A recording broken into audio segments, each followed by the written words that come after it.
ভূমিকম্পটা হলে আজকে কি হতো? এখানে মাহফিলটা হতো না।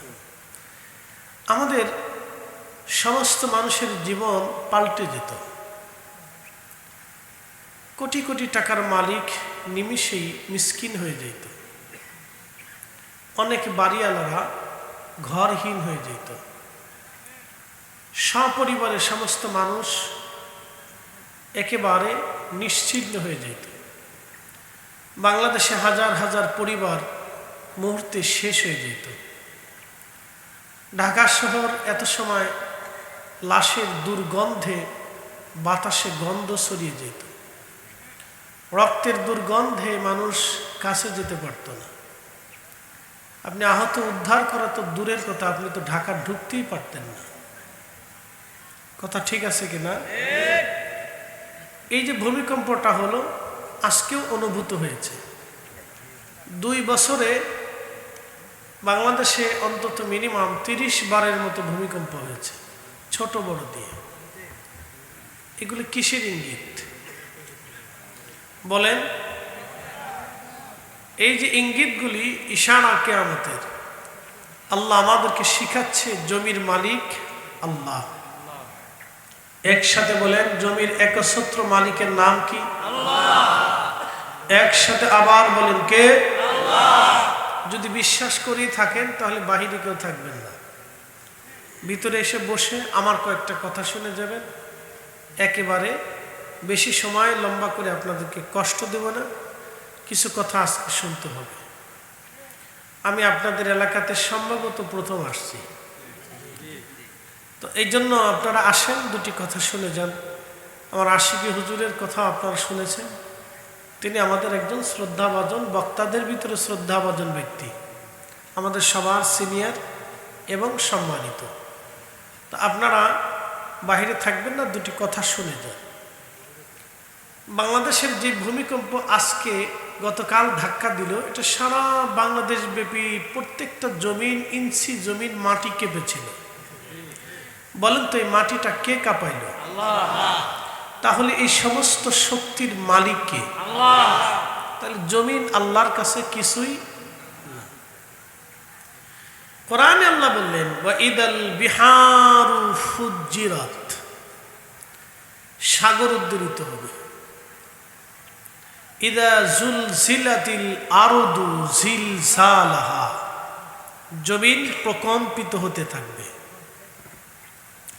1450 বছর আগে এই কথা বলার পরে আরবের বহু মানুষ এই কথা বিশ্বাস করতে খুব কষ্ট হয়েছিল। কিন্তু আজকে আধুনিক বিজ্ঞানের ছোঁয়াতে কোরআন বুঝতে আপনার একেবারে সহজ, আল্লাহর কালাম বুঝতে আপনার জন্য একেবারে সহজ। এই যে রব্বুল আলামিন আমাদেরকে বললেন, ইজা জুলজিলাতিল আরদু জিলজালাহা। এখন প্রশ্ন, ভূমিকম্প কেন হয়? এটা আমাদেরকে জানতে হবে। এই বিষয়টা আমি আপনাদেরকে জানাবো, অপশনে রাখলাম। ভূমিকম্পটা কেন হয় এটা আমার কাছ থেকে জেনে নেবেন। কিসের জন্য ভূমিকম্প বারবার আসে এটাও আমার কাছ থেকে জেনে নেবেন। এই যে ভূমিকম্পটা আমি আপনাদেরকে আসতেছি বোঝাচ্ছি, ভূতত্ত্ববিদদের গবেষণা অনুযায়ী বাংলাদেশে একটা মহাপ্রলয়ঙ্করী ভূমিকম্প আসবে। বলেন, কালকের ভূমিকম্পটা কি শেষ না সামনে আসতে পারে? এর চাইতে বেশি বড় ভয়ঙ্কর, এটা পূর্ব সতর্কতা। আজকে কালকে যেটা হয়েছে একটা চূড়ান্ত ধরনের এক পর্যায়ের দারুণ সতর্কতা আমাদের জন্য। সামনে ভবিষ্যতে ভূমিকম্প আসবে। কালকের ভূমিকম্পটার উৎপত্তি হচ্ছে নরসিংদীর মাধবদী এই অঞ্চল, নরসিংদী থেকে। বাংলাদেশে এই উপমহাদেশে 400 বছর আগে একটা ভূমিকম্প হয়েছিল। এটা ভূতত্ত্ববিদদের গবেষণা থেকে। শোনেন, রাস্তাঘাটে যারা পান বিড়ি খান, আপনাদের তো হিতায়ত জ্ঞান কবে হবে আমি জানি না। শুনলে শোনেন, না শুনলে চলে যান, হয়েছে করবেন না। কারণ এটা আমি আপনাদেরকে এখানে এই জুলমতের কিচ্ছা শোনাইতে আসিনি, বাস্তব কিছু কথা বোঝানোর জন্য আসছি। ভালো করে বুঝে যান, এগুলি শিখার দরকার, আমাদের জানার দরকার। আমাদের সাগরে একটা ছোট্ট দ্বীপ আছে, দ্বীপের নাম সেন্ট মার্টিন। এই দ্বীপটা মূলত 500 বছর আগেও ছিল না। 400 বছর আগে এই উপমহাদেশে একটা প্রলয়ঙ্করী ভূমিকম্প হয়েছিল। সেই ভূমিকম্প থেকে সেন্ট মার্টিনের সৃষ্টি হয়েছে। সাগরের তলদেশ থেকে উঁচু হয়ে সেন্ট মার্টিন সাগরের উপরিভাগে দৃশ্যমান হয়েছে। একসাথে বলবেন আল্লাহু আকবার। আচ্ছা, যিনি সাগরের ভিতরে দ্বীপ উঠাইতে পারে তিনি কি দাবাইতে পারে না? এটা বিশ্বাস করবেন। এই সেন্ট মার্টিনটা সাগরের নিচ থেকে উদ্গরিত হলো, উঠে গেল সাগরের উপরে, দৃশ্যমান হলো, দেখা যাচ্ছে। এখন এই দ্বীপে বসবাস, মানুষের আবাস হলো। ভালো করে বুঝবেন, এই ভূমিকম্পের সময় বাংলাদেশের মাটির যে প্লেট আছে, এই প্লেটের নিচে অনেক বড় ধরনের একটা ফাটল, একেবারে সিলেট থেকে শুরু করে ব্রাহ্মণবাড়িয়ার নিচ দিয়ে একেবারে নরসিংদী পর্যন্ত বিরাট বড় একটা ফাটল। এই ফাটলে বাংলাদেশের এক বিরাট অংশ ভূমিকম্পের আওতার ভিতরে সামনে আসবে। রাজধানী ঢাকা থেকে শুরু করে ঢাকার 6 জেলা এবং কুমিল্লা থেকে শুরু করে আপনাদের এই ব্রাহ্মণবাড়িয়া থেকে শুরু করে চট্টগ্রামের পাহাড়ি অঞ্চল থেকে শুরু করে ওইদিকে আপনার আসাম এবং ত্রিপুরার এক বিরাট অংশে ভূমিকম্পের ট্রানজিটিতে 14 কোটি মানুষ ভূমিকম্পের আওতার ভিতরে আক্রান্ত হবে। মিনিমাম 1 কোটি মানুষ মারা যাবে। এটা বিজ্ঞানের গবেষণা। এবার আপনি বুঝে যান, 14 কোটি মানুষ ভূমিকম্পের আওতার ভিতরে থাকবে, আক্রান্ত হবে, 1 কোটি মানুষ মারা যাবে। বলেন, বাংলাদেশে উদ্ধার করার মতো কোনো যন্ত্র আছে? লোক বলবল আছে? শক্তি সামর্থ্য আছে? সেনাবাহিনী আছে? নাই। চিকিৎসা দেওয়ার মতো ডাক্তার আছে? নাই। ওষুধ আছে? তাও নাই। তাহলে কি হবে? বুঝে না। তবে আক্রান্ত হবে, এটা সত্য।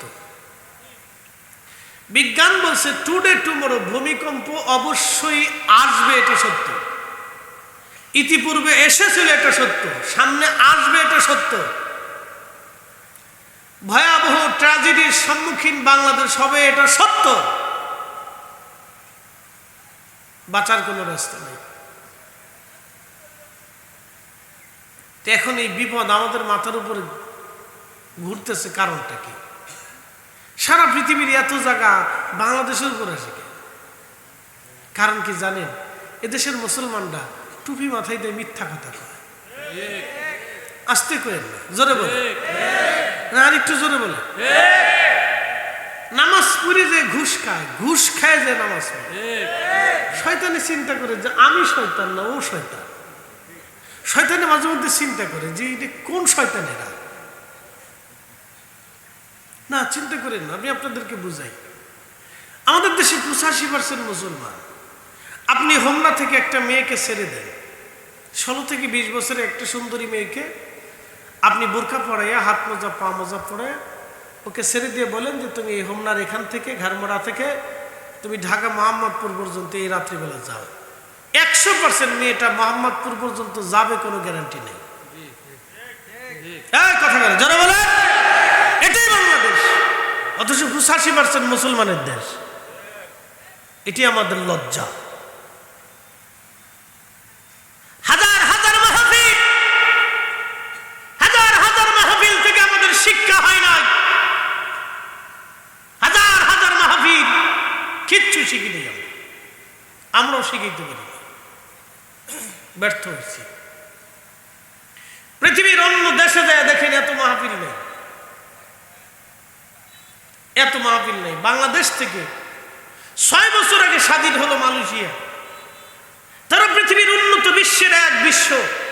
তাদের পাসপোর্ট দিয়ে পৃথিবীর 150টা দেশে সফর করা যায়, 130টা দেশে বিনা ভিসায় সফর করা যায়।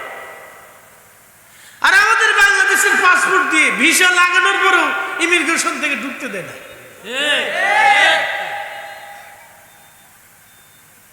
বুঝছেন আপনি? আমি আপনাকে শুধু এতটুকুনি আমার দেশের অবস্থা বুঝাইলাম। মাথা থেকে পা পর্যন্ত টাকা। এটা কোন গ্রহ থেকে আসছে? পাসপোর্টে দেখা যায় রিপাবলিক অফ বাংলাদেশ। বাংলাদেশের কথা যখন শুনে তখন চিন্তা করে এটা আহত দেশ। এরা ঘুমায় মিথ্যা বলে, ঘুম থেকে উঠে মিথ্যা বলে, মানুষ ঠকায়, খাবারে ভেজাল দেয়, পানিতে বিষ মিশায়। এদের দেশের বিষের ভিতরে ভেজাল, বিষ খেলেও মরে না। কষ্ট হইতেছে আপনাদের? উচিত কথা বলতেছি, এটা আমাদের দেশ। শোনেন, পোশাকে মুসলমান হইেন না, নীতিতে মুসলমান হন। জোরে বলো, পোশাকে মুসলমান হইেন না, সুরতে মুসলমান হইেন না, নীতিতে মুসলমান হন। এদেশে 500 টাকা হলে মিথ্যা সাক্ষী পাওয়া যায়।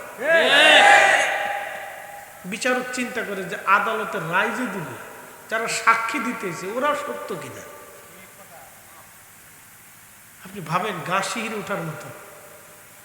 আপনি চলে যান তো ইউরোপে, মেয়েটার ল্যাংটা হাফ প্যান্ট পরে, ওকে দিয়ে মিথ্যা সাক্ষী দেওয়াইতে পারবেন না, খাবারে ভেজাল দেওয়াইতে পারবেন না, আদালতে মিথ্যা বিচার করাইতে পারবেন না, মিথ্যা মামলা দেওয়াইতে পারবেন না, খাবারে ভেজাল দেওয়াইতে পারবেন না, মানুষ ঠকাইতে পারবেন না।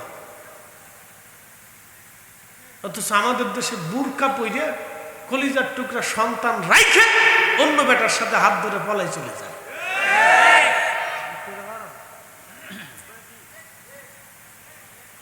কষ্ট হইতেছে আপনাদের? বুঝে যাওয়াটা জরুরি। ওয়াজ শুনে যান।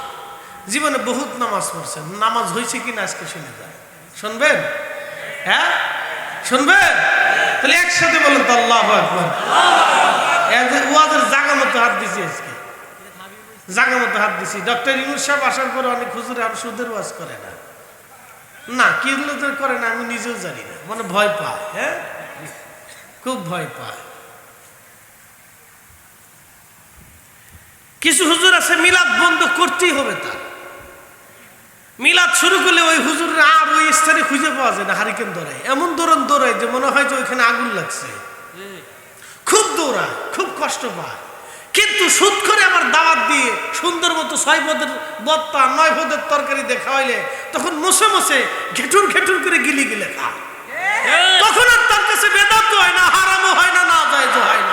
খালি মিলাদের বেলায় তো হারাম আর বেদাত হয় না, তখন আর হারাম হয় না, তখন খুব মুছে মুছে খায়।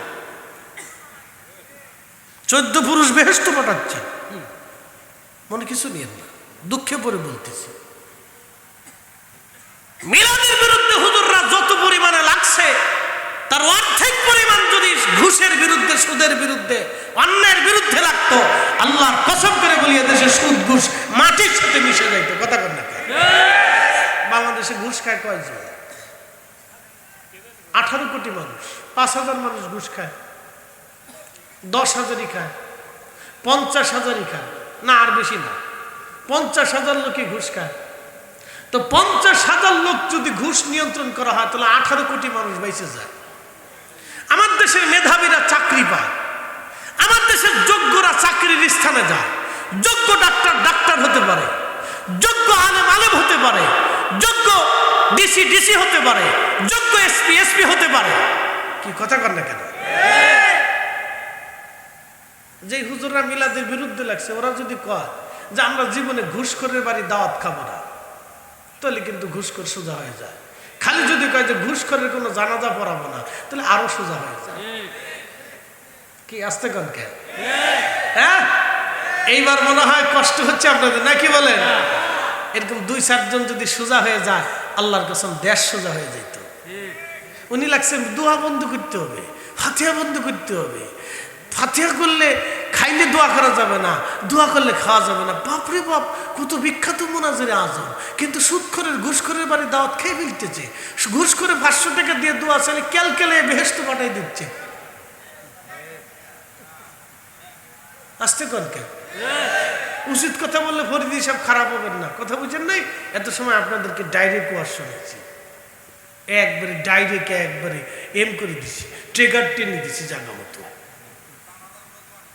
না দোয়া তো তাদের কাছে কোনোটাই নেই, জানাজার পরে নাই, নামাজের পরে নাই, মিলাদের পরে নাই, সোয়াটা নিয়ে গেছি মাহফিলে। লোকের হুজুর আবার আসবে না, আর যাওয়ার দেন, এই তখন পদ্মা সেতু ছিল না, যে 24 ঘন্টা ঘাটে বসে তাহলে কুয়াশা পড়লে তো কোনো ফেরি চলবেই না। আল্লাহ না যাওয়ার কেদে নেই। হুজুর গত বছর এক হুজুর আনছিলাম, খালি কয় বেদাত, লাস্টে মাহফিল শেষ করে কয় হুজুর দোয়া করবো না, এটাও বেদাত। আমাকে হাই হাই কোন কালে এলো, লাস্টে মাহফিল শেষে দোয়া করবো, এটাও বেদাত। আমি বললাম ওই হুজুরের দাওয়াত দেন, কেন আর দেবো না। আমি বললাম বুঝেন নাই, আবার দাওয়াত দেন। দাওয়াত দিয়ে 3 দিন সুন্দর মতো তফসির করাবে, করাইয়া লাস্টের দিনে গরম করে এক কাপ চা খাওয়াইয়া, কদ্দুর যদি ফল ফ্রুট পড়েন তা আলেম মানুষ, সে তো আপনার মেহমান, সুন্দর করে খাওয়াই টাওয়াই গাড়িতে উঠে দিয়ে লম্বা করে একটা সালাম দেখবেন, হুজুর ডায়েরি করেন, আগামী বছর 3 দিনের জন্য আবার আসতে হবে, কিন্তু হাদিয়া দেবেন না। যখন হাদিয়া দিবেন না তখন বলবে কি বাবা সভাপতি সাহেব দাওয়াতকে দিল, আমি 3 দিন পর্যন্ত আসি, ঢাকার থেকে আসছি, কষ্ট মষ্ট হয়েছে, আমার খরচ খরচা আছে, কিছু তো দিতে হবে। তা আপনারা বলবেন দেখেন নবীজি কোনোদিন ওয়াজ করে টাকা নেয় নাই, সাহাবীরাও কোনোদিন ওয়াজ করে টাকা দেয় নাই, আমরা এই জঘন্য বেদাত জীবনেও করব না, মরে গেলেও আপনারা টাকা দেব না। ঠিক আছে নি? আসতে কর কে না জোরে কর। হক কথা তিতা, একসাথে বলবেন হক কথা তিতা। তো মিলাদ চলবে নি? ঘুষ চলবে নি? মিলাদ চলবে নি? ঘুষ চলবে নি? ফাতিহা চলবে নি? সুদ চলবে নি? জোরে বলেন দোয়া চলবে নি? দোয়া চলবে নি? ঘুষ চলবে নি? যেটা বন্ধ করার দরকার সেটা বন্ধ করতে হবে। কি কথা কর না কেন? যেটা চালু রাখার দরকার সেটা চালু রাখতেই হবে। কারো ফতোয়ায় বন্ধ হবে না। 3.5 ঘন্টার ওয়াজ 20 মিনিটে সাইডে মিলছি। হ্যাঁ, আমার নাম ফরিদি, আমি 15 মিনিটে ওয়াজ সারতে পারি, 10 মিনিটে গরম করে দিতে পারি, আবার 3 ঘন্টাও গরম হবে না, ঠান্ডায় বয়ে থাকবে, এটাও পারি। আসল ওয়াজ আপনাদেরকে শোনাই দিলাম। ভাই আমার, নীতিতে মুসলমান হতে হবে। মালদ্বীপে গেলাম, 100% মুসলমানের দেশ, আল্লাহর কসম করে বলি, ডানে তাকালেও আমি জুব্বালা, বামে তাকালেও আমি জুব্বালা, সামনে তাকালেও আমি জুব্বালা, পিছনে তাকালে আমি জুব্বালা, আমি ছাড়া আর কোনো জুব্বা দেখি না, আর কোনো জুব্বা নেই। এত বড় বড় চুল, যারা মালদ্বীপ থাকছে তারা জানে, এত বড় বড় চুল, আবার বেডি মানুষের মধ্যে চুল আছে, বিরাট চুলের চুলিয়া। আমাদের দেশে কয়েকদিন আগে তৌহিদি জনতা নাম দিয়ে খালি চুল কাটে, কিছু দেখলেন না? শেষ পর্যন্ত এক পাগলের চুল কাটছে, পরে ধরা খেয়ে এখন কাটা বন্ধ হয়েছে। তো এই চুল কাটে, তো ওদেরকে ভাবছিলাম যে ওই মালদ্বীপ পাঠাই দাও, বিনামূল্যে চুল কেটে আসুক আর বাটাম চালান খেয়ে আসুক। শয়তান কোথাকার মানুষ চুল বড় রাখবে না ছোট রাখবে, তোর এত চিন্তা কে? তুই বুঝাইয়া যদি খাটো করতে পারিস তো কর, তো জোর করে কাটার তো অধিকার দেয় না। কি কথা কর না? গাছ জোর করে কাটার অধিকার আছে? অধিকার নেই। একজনে বাবরি চুল রাখতে পারে, ঘাড়ে বাবরি রাখতে পারে, এটা তো রসুলের সুন্নাহ। মারহাবা কইলেন না আপনারা? আমার দাঁড়িয়ে রাখা কার সুন্নাহ? ঘাড় বাবরি রাখা রসুলের সুন্নাহ, সুন্নতে রসুল। ঘাড় বাবরি রাখা, কান বাবরি রাখা, এটা সুন্নতে রসুল। চুল ছোট করে রেখে, এটাও সুন্নতে রসুল। হ্যাঁ, শাসলি এটা শুধু হজের সময় চাচবেন, বাকি সময় চাচার কোনো সুন্নত আজ পর্যন্ত হাদিস আসে নাই। বাকিটা এটা সুন্নতে মন করা না। এমনি শাস্তি পারেন, যদি অসুখ বিসুখ হয়, বেশি গরম টরম পরে আপনি খুশি মনে শাস্তি পারেন, মুবাহ, সমস্যা নেই। শাসলে ভালো, মাথা ঠান্ডা থাকে, একটু তেল দিলি পরে আরো ঠান্ডা না, ভালো খারাপ না।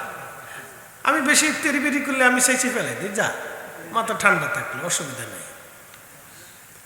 প্রিয় উপস্থিতি হাজিরিন,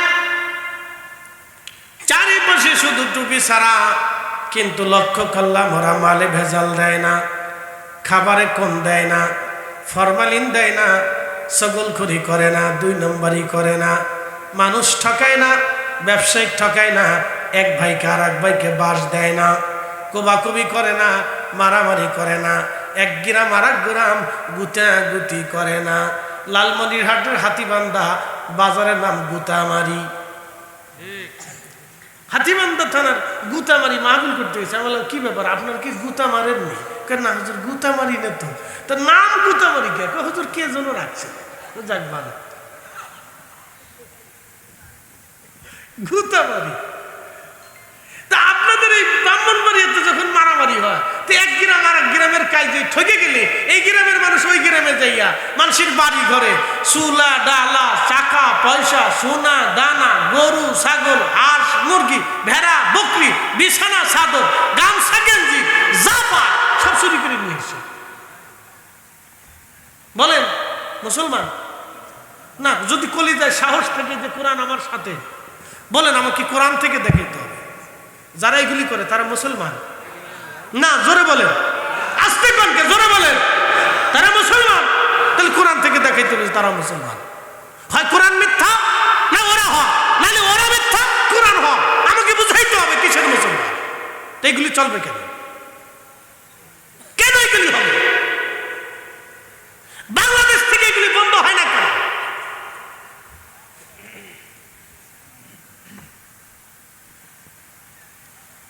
প্রিয় মুসলমান হাজিরিন, আমাদের অনেক কিছু বুঝতে হবে, অনেক কিছু বোঝার দরকার। মনে কিছু নিয়েন না। মুসলমান কাকে বলে? আসলামতু লিরাব্বিল আলামিন, যিনি নিজের জীবনের সবকিছু না লিল্লাহ আল্লাহর জন্য যিনি দিয়ে দেন তিনি মুসলমান। নামাজি কাকে বলে বুঝাই?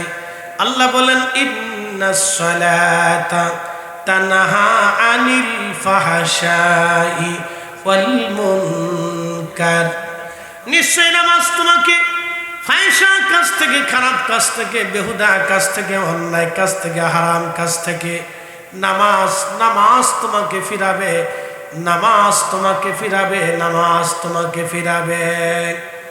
এখন আপনাদেরকে বলি, যিনি নামাজ পড়লেন, নামাজ পড়ার পরে মিথ্যা বললেন, নামাজির নামাজ হলো না।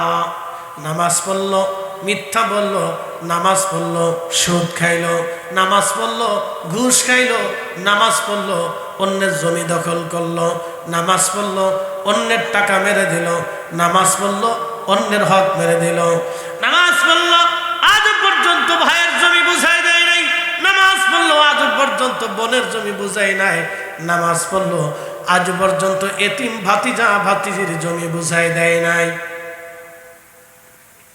নামাজ পড়লো কিন্তু বাবা মার খেদমত করে নাই। তাহলে কিসের নামাজ হলো আমাকে বলেন? হ্যাঁ আছে তো কিসের নামাজ হলো বুঝান আপনি? কোরআনে তো আল্লাহ বলেছে ইন্নাস সালাতা তানহা আনিল ফাহশাই ওয়াল মুনকার, নামাজ আপনাকে খারাপ কাজ থেকে ফিরাবে। তো খারাপই যদি ছাড়তে না পারলেন তো নামাজ কি হলো আমাকে বুঝান। কোরআন অনুযায়ী নামাজ কি হলো বুঝান আপনি আমাকে।